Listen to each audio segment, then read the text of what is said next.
From VOA Learning English, this is the Economics Report. The United Nations is warning that the world is not prepared to deal with the fast growth of cities.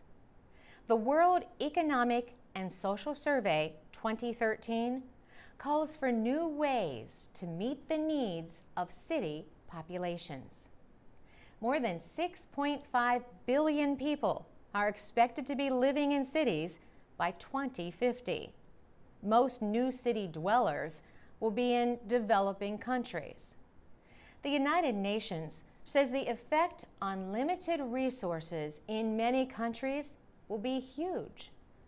The World Economic and Social Survey notes the increasing demands for energy, water, sanitation, public services, education, and healthcare.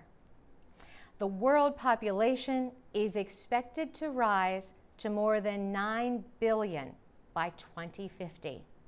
2/3 of all people are expected to live in cities. The United Nations says about 80% of this growing urban population will be found in Africa and Asia.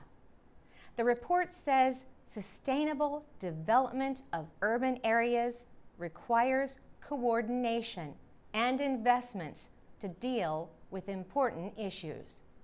These include land use, food security, job creation, and transportation. William Vandergeest is with the United Nations Department of Economic and Social Affairs. He says cities need to work closely with rural communities so that food supplies can be secured and the environment can be protected.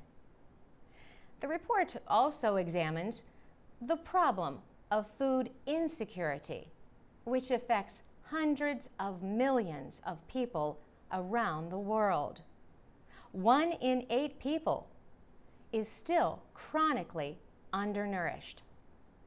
The Assistant Secretary General for Economic Development, Shamshad Akhtar, says world food production will have to increase by 70%.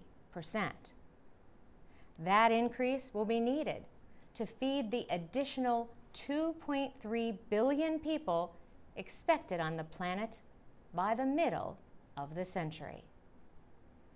For VOA Learning English, I'm Carolyn Presutti.